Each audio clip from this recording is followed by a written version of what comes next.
आदाब, दो रुख में आपका इस्तकबाल करते मैं हूं आपके साथ सना वारिस। यूपी में जैसे जैसे असेंबली इंतखाबात के दिन करीब आ रहे हैं वैसे वैसे सियासी पार्टियां सरगर्मियां तेज करती हुई नजर आ रही हैं। बीएसपी का सिलसिलेवार सम्मेलन और बिहार में अच्छी जीत के बाद यूपी में बहुत कुछ की चाह रखने वाली एमआईएम के अयोध्या दौरे के बाद आज यूपी में पार्टियां और लीडरान अलग अलग मकामात पर इंतखाबी मुहिम की शुरुआत कर रहे हैं।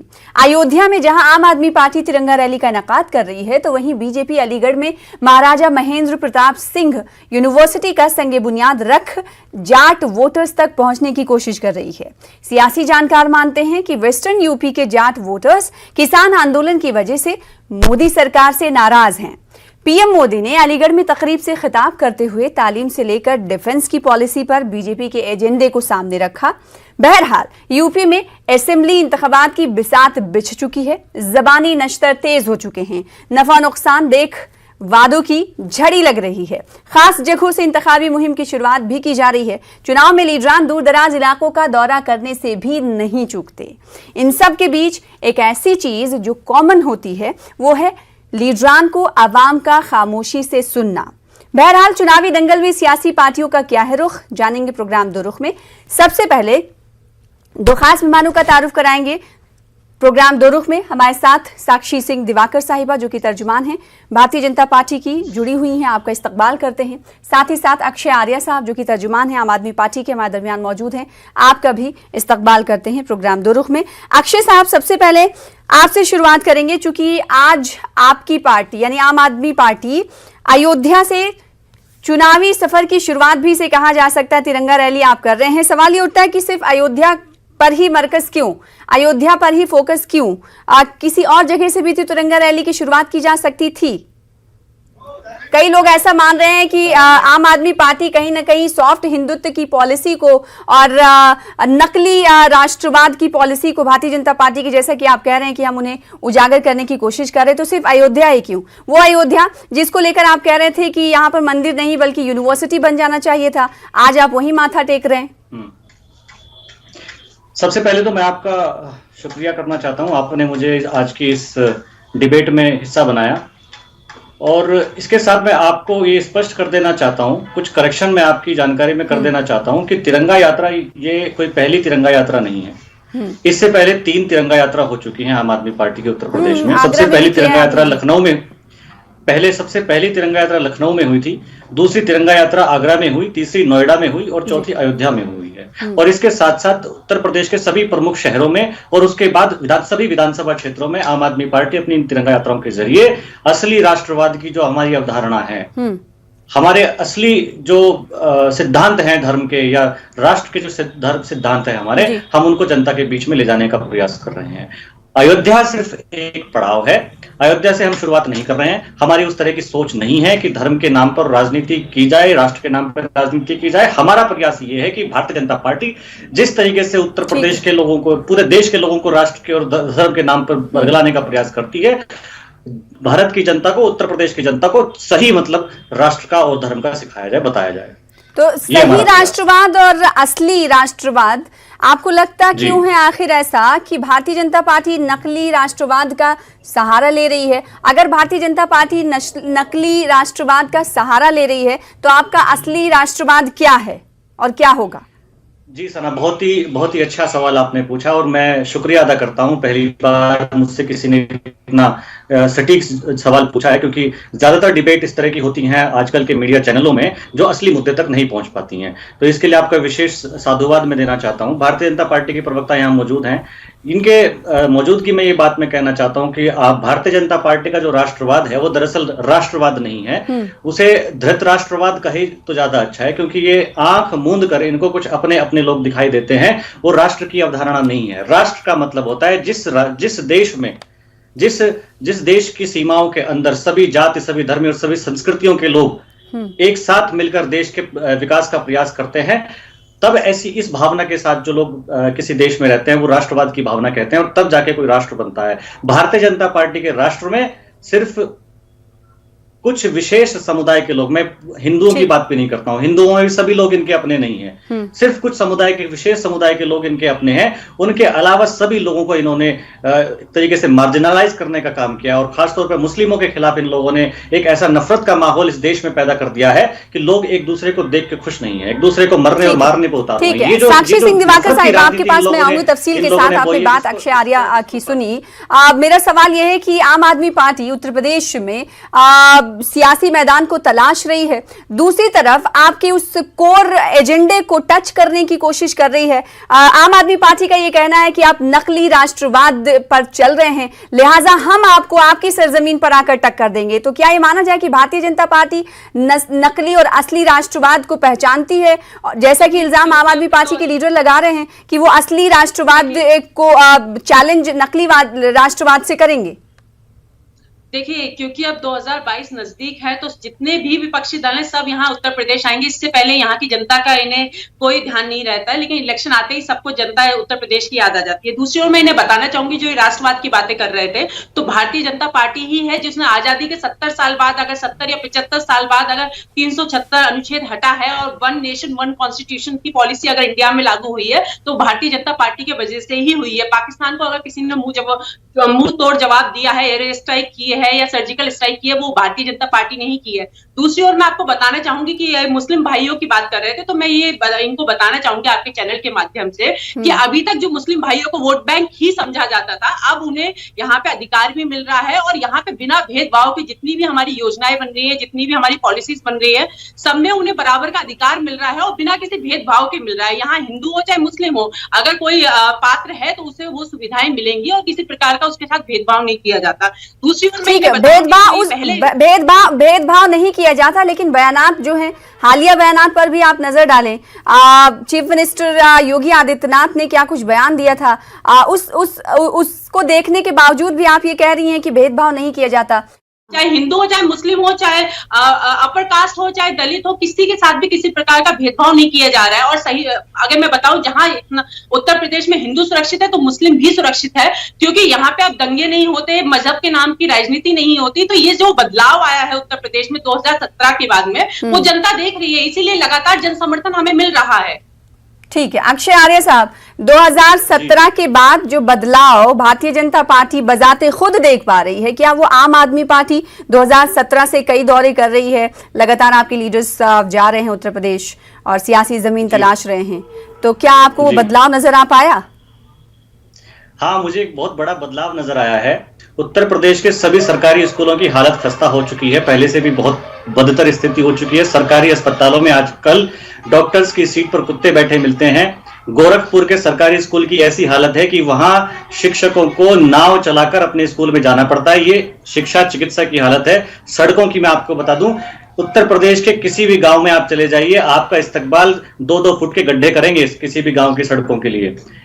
बिजली और पानी की ऐसी व्यवस्था है कि पूछिए मत। और ये सारा तो मैं थोड़ा बताना चाहूंगी आपको। कल ही हमारे मुख्यमंत्री जी ने बात बताई है, आप मेरी बात सुन लीजिए प्रवक्ता जी, मेरी बात सुन लीजिए। सरकार चला रहे हैं उसी के बारे में शिक्षा, चिकित्सा, रोजगार की व्यवस्था जिसकी तारीफ WHO ने भी की है, सुप्रीम कोर्ट ने भी की है, लेकिन अरविंद केजरीवाल जी को थोड़ी परेशानी थी तो उन्होंने बताया था, तो उसी का ही आंकड़े जो है हमारे मुख्यमंत्री जी ने प्रस्तुत किए थे। तो मैं आपको भी एक बार बताना चाहूंगी, 2 करोड़ आबादी है दिल्ली की और 24 करोड़ है उत्तर प्रदेश की। वहां 22,000 मृत्यु हुई है कोरोना काल में, जो कि वहां का जो हेल्थ इंफ्रास्ट्रक्चर है वो वेल एस्टेब्लिश्ड है। बजट, हेल्थ बजट जो मिलता है सेंट्रल की तरफ से, वो बाकी अन्य प्रदेशों से ज्यादा मिलता है। हर चीज में आगे थी दिल्ली, लेकिन तब भी वहां 22,000 मृत्यु हुई है। यहाँ उत्तर प्रदेश में 24 करोड़ की जनसंख्या है, उसके बावजूद अगर 24 लाख या 25,000 या 24,000 की जो मृत्यु दर है, मैं आंकड़े कंपेयर कर रही हूँ, एक भी मृत्यु हमारे लिए दुखद है। आंकड़े पर सवाल भी खड़े हुए थे साक्षी साहिबा, आंकड़े पर सवाल भी खड़े हुए थे, इसे भी याद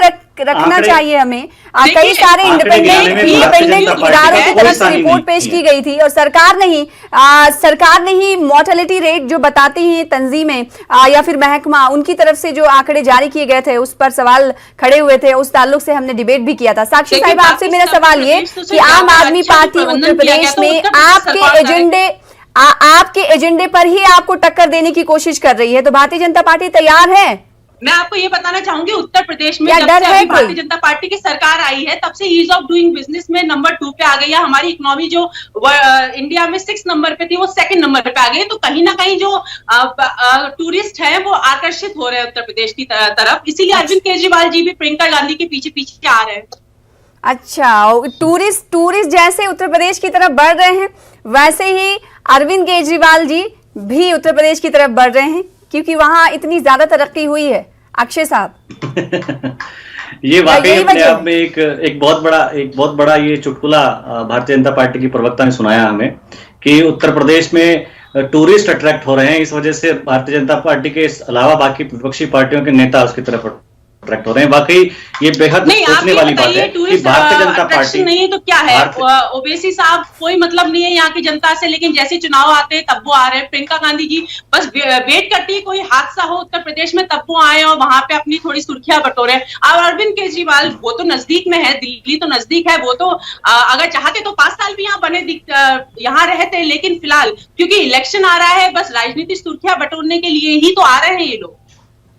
देखिए, मैं आपको बता दूं, उत्तर प्रदेश में सुर्खियां बटोरने की अगर बात होती तो माननीय अरविंद केजरीवाल जी के कई दौरे यहां हो चुके होते, लेकिन उन्होंने आम आदमी पार्टी के जो लोकसभा राज्यसभा सांसद हैं माननीय संजय सिंह जी को उत्तर प्रदेश का प्रभारी बनाया है, जो कि उत्तर प्रदेश के बेटे हैं, उत्तर प्रदेश की सरजमीन से पैदा हुए यहाँ के पुत्र हैं। उन्होंने उत्तर प्रदेश में जब से आम आदमी पार्टी का गठन हुआ है उत्तर प्रदेश में वो लगातार काम कर रहे हैं और उत्तर प्रदेश के तमाम मुद्दों को वो उठा रहे हैं। और ये कहना गलत है कि वो ये कह रहे हैं ना, साक्षी साहिबा कुछ देर पहले कह रही थी ना कि टूरिस्ट जैसे अट्रैक्ट हो रहे हैं उत्तर प्रदेश को लेकर, वैसे ही आम आदमी पार्टी अट्रैक्ट हो रही है। तो क्या ये माना जाए मतलब आवाम से सरोकार आम आदमी पार्टी का कुछ नहीं है? बड़ी विनम्रता से निवेदन करना चाहता हूं कि जब हाथरस जैसी घटना होती है, हाथरस जैसी घटना जब लोगों के मन को झकझोर के रख देती है, तब ऐसा नहीं है कि सिर्फ उत्तर प्रदेश के नेताओं को बोलने का अधिकार है।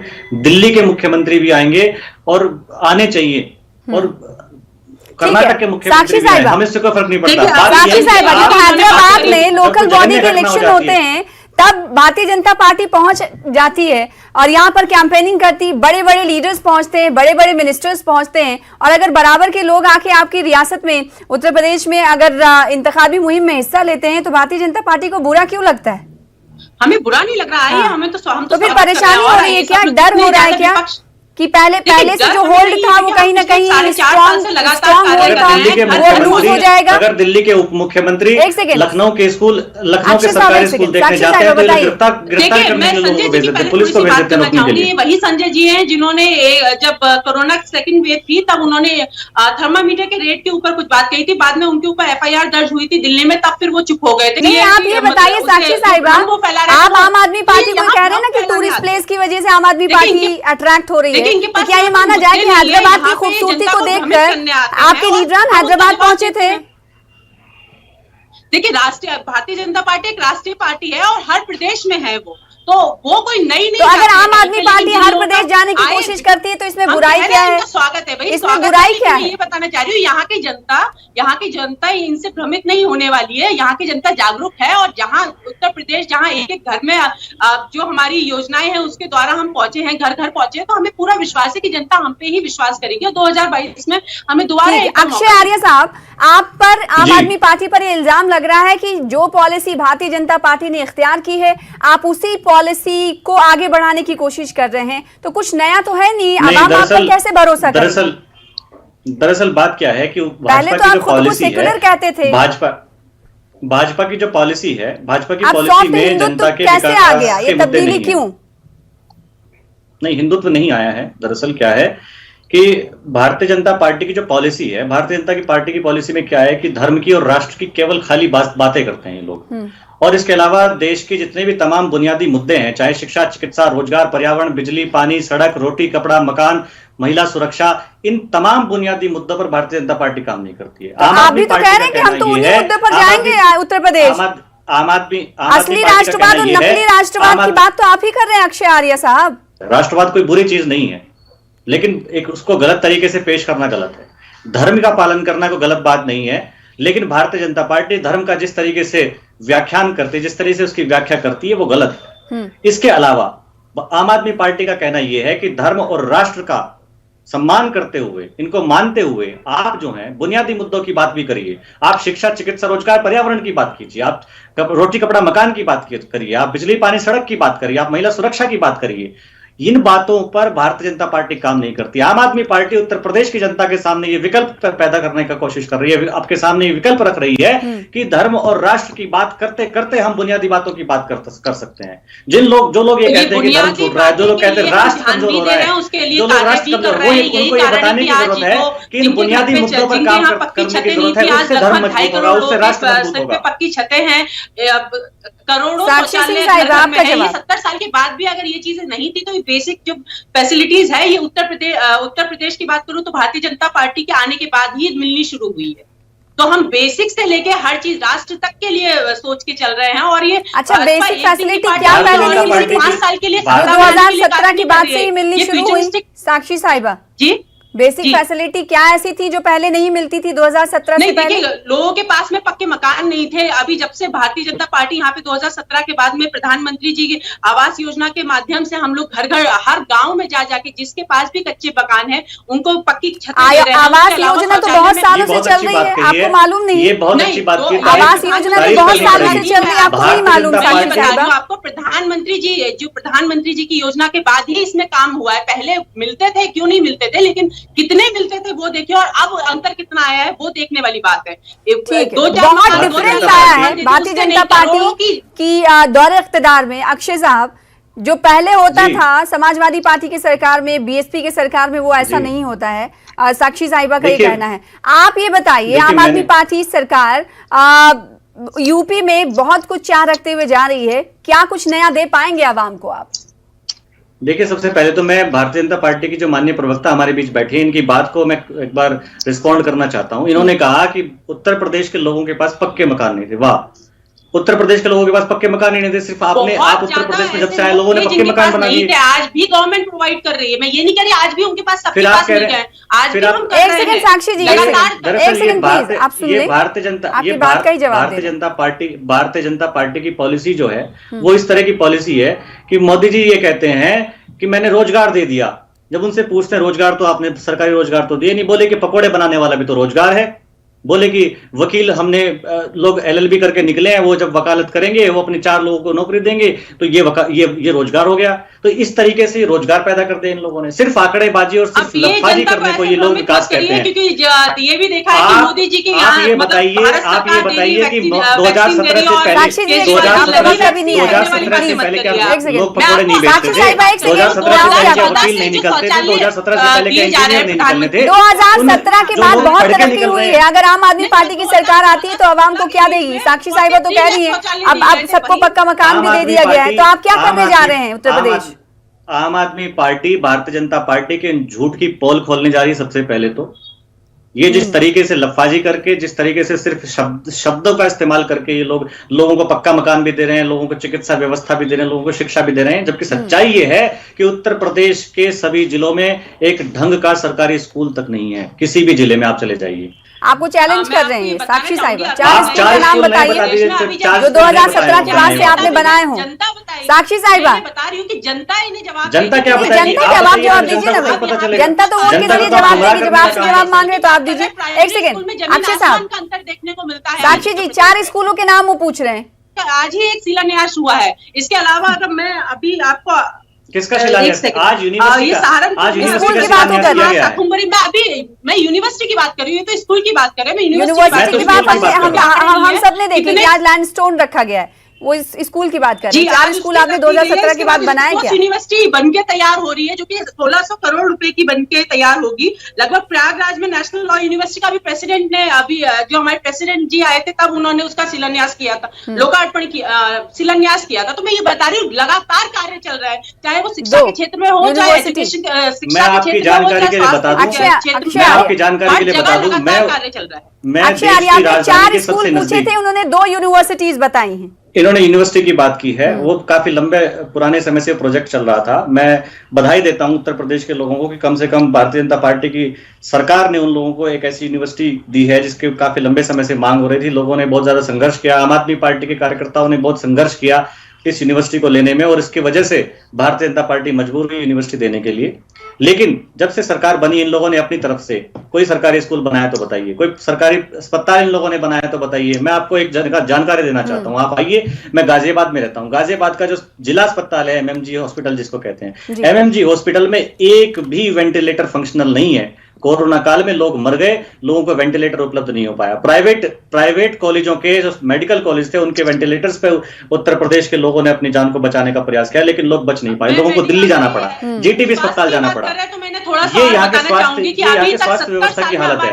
70 साल में मर जाइए भाई। 2017 से लेकर आपने अभी तक क्या किया है? जब कांग्रेस वाले होंगे तो उनसे 2070 साल का उनसे रिकॉर्ड मांग लेंगे। एक सेकंड, अभी 2017 की बात हो रही है, आप 2022 का इलेक्शन लड़ने जा रहे हैं, उसकी बात हो रही है। साक्षी साहिबा, नए बना के तैयार करके दे रहे हैं। इसके अलावा हमारी प्राथमिकता पर है कि हर जिले में एक रोटी, कपड़ा, मकान, रोजगार भारतीय जनता पार्टी नहीं दे पाई है। अक्षय आर्या का ये इल्जाम है। 2017 से पहले आपको किसानों के भूखे मरने की खबर मिलती थी। जब से 2017 में यहाँ पे उत्तर प्रदेश में भारतीय जनता पार्टी आई है, किसान सम्मान निधि तो मिल ही रही है। उसके अलावा किसी भी बहुत बढ़िया आप 500 रुपए किसानों को सम्मान, आप 500 रुपए किसानों को देके आप किसानों के सम्मान की बात करते हैं। 500 रुपए में किसानों का सम्मान हो जाता है। क्या आपको पता है कितनी महंगाई है आज के देश में? आज इस देश में मोदी जी ने इस देश की महंगाई को किस लेवल पे पहुंचा दिया, आपको पता है? 2000 रुपए प्रति माह की सम्मान निधि मिल रही है। और मैं आपको उसके अलावा बता रही हूँ, मार्च से लेकर नवंबर तक जो अन्न वितरण कार्यक्रम चल रहा है, वो लगातार चल रहा है। पिछले 2 साल से चल रहा है। लगभग 80 करोड़। एक सेकंड साक्षी साहिब, आपसे मेरा सवाल ये,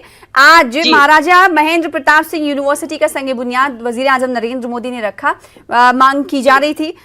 सवाल ये टाइमिंग पर उठ रहा है। जानकार ये भी मानते हैं कि जाट वोटर्स के मद्देनजर और जाट वोटर्स को देखते हुए भारतीय जनता पार्टी ने यह फैसला लिया है। तो क्या ये माना जाए कि भारतीय जनता पार्टी बगैर वोट बैंक को साधे कोई काम नहीं करती है? देखिए, 2019 में चुनाव नहीं थे, उत्तर प्रदेश में चुनाव नहीं थे, लोकसभा के चुनाव तो अलग ही तब घोषणा हुई थी। बीच में कोरोना काल आ गया। अब इसका शिलान्यास किया गया है प्रधानमंत्री जी द्वारा। तो जो भी हमने वादे किए हैं वो समय समय पे पूरे कर रहे हैं। तो अब इसकी बारी आई है तो ये किया है। इससे इलेक्शन से कुछ लेना देना नहीं है, क्योंकि इलेक्शन तो हर जगह अभी नहीं, यहाँ पर होंगे तो लगातार इलेक्शन होते रहते हैं। उसके लिए हमें जी अक्षय आर्या, इसी पर हम आपका जवाब चाहेंगे जी। साक्षी साहिबा कह रही कोई इलेक्शन से लेना देना नहीं है, इंतखाबी मुहिम कोई इस में रखना नहीं डाल रही है। उस इंतखाबी मुहिम को सामने रखते हुए ये फैसला नहीं लेना चाहिए और नहीं समझना चाहिए। जब भारतीय जनता पार्टी की 5 साल की सरकार में कोई काम नहीं होता है और चुनाव से 4 महीने पहले आप नौकरियां निकालते हैं, आप चुनाव से 4 महीने पहले यूनिवर्सिटी बनाते हैं, आप बनाते क्या है? सिर्फ बुनियाद रखते हैं। नौकरी की बात कर रही हूँ तो मैं आंकड़ों के साथ आप सुन लीजिए। आप तो बोलना शुरू करती है, दूसरे की बात नहीं सुनती है। सुन लीजिए ना भाई, आपका जवाब तो हो गया। अपनी आलोचना नहीं सुन सकती भारतीय जनता पार्टी, अपनी आलोचना नहीं सुन सकती। सामने वाला बोलता है उसको चिल्लाना शुरू कर दे ताकि जनता सुन ना पाए। बोलिए। भारतीय जनता पार्टी जब पूरे 5 सालों में किसी भी तरह के सरकारी स्कूलों में कोई काम नहीं करती है, भारतीय जनता पार्टी जब कोई सरकारी अस्पताल में कोई काम नहीं करती है, यूनिवर्सिटी पर आपका क्या स्टैंड है? स्कूल भी है लेकिन मेरे पास देखिए, यूनिवर्सिटी बन गई बहुत अच्छी बात है। कई सरकारी यूनिवर्सिटी बन गई बहुत अच्छी बात है। मैं बधाई देता हूं अलीगढ़ के लोगों को, अलीगढ़ की जनता को, कि उनको यूनिवर्सिटी मिल गई जिसकी वो बेहद लंबे समय से मांग कर रहे थे। और इसके पीछे जो आपने बताया, ये सबसे जरूरी बात ये है कि Jat vote bank Bharatiya Janata party से नाराज है। यानी टाइमिंग को लेकर सवाल खड़े हो रहे हैं। टाइमिंग को लेकर सवाल खड़े। अब ये देखना होगा कि आम आदमी पार्टी की जो कोशिशें हैं, क्या वो 2022 के इलेक्शन में यूपी में रंग लाएंगी या नहीं? भारतीय जनता पार्टी को उन्हीं के मुद्दे पर टक्कर देने की, चैलेंज करने की कोशिश की जा रही है। स्वाति, साक्षी जी, वक्त की बहुत कमी है, शुक्रिया अदा करना चाहेंगे आपका और साथ ही साथ अक्षय साहब का हमारे साथ जुड़ने के लिए, अपना मौक़िफ़ रखने के लिए। फिलहाल